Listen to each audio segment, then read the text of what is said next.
Ladies and gentlemen, this is an Azimio parliamentary group meeting. We have had a meeting with Baba, and the main purpose of this Senate parliamentary group is to tell the Kenyans that we are united as senators of Azimio. We are a team, and it was important that we make this one very clear, and that we effected the changes that took place in the Senate yesterday. We have the new leadership in place, which Baba will shortly tell you. And I think it was a good meeting that we met, and we were briefing Baba on what's going on, and we are happy that it all went well. Let me take this opportunity now to welcome Baba to address the nation.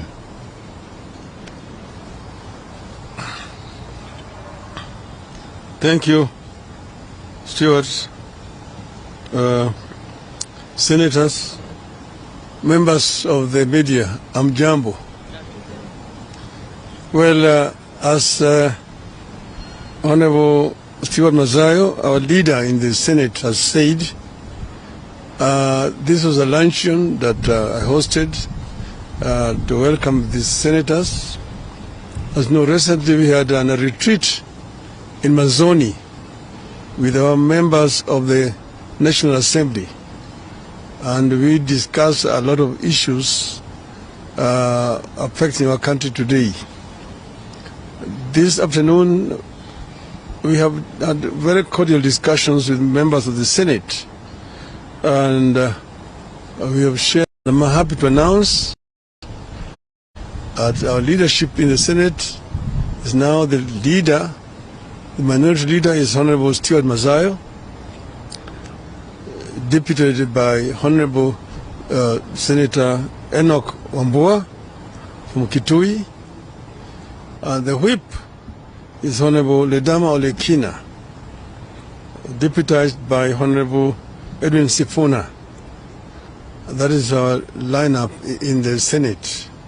This is because some officials who were there before have opted to now work with the majority party in the Senate, and we want to be very focused. So I've asked our team to continue to represent Azimio effectively in the House. Azimio stands for the defense of the people of Kenya, the interests of our people in the House, and we want them to continue to articulate issues which are affecting our people right now.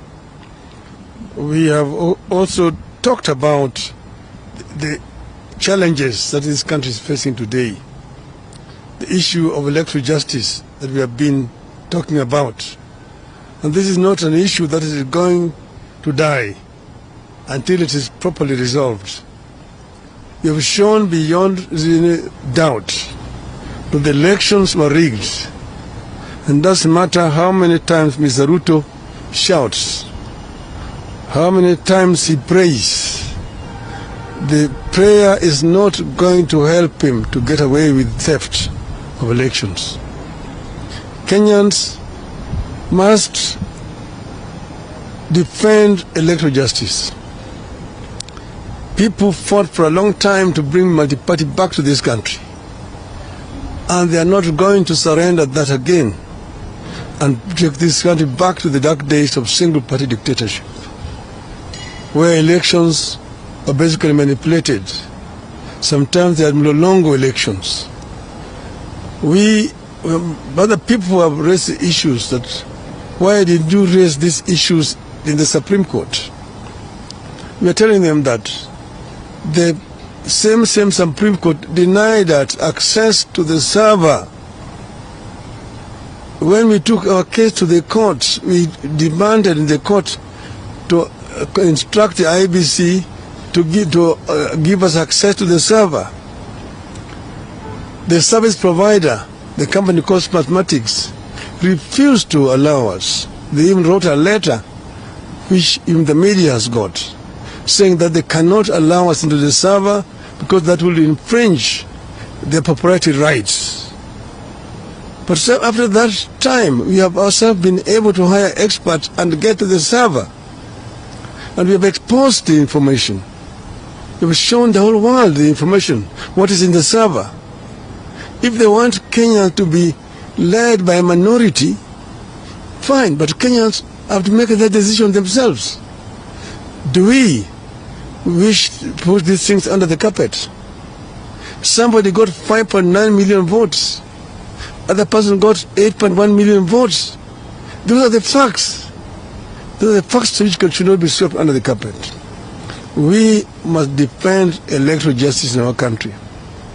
This is what we were told our members of parliament to do. And we will continue to urge Kenyans to wake up and defend their rights. This will not go away. And this is a right which nobody can take away from us. This week, we are going to be in Kisii on Friday. On Saturday, we are going to be in Kisumu. And then, we will also be doing a prayer for the IBC, that we have and get an IBC which will defend the right of our people.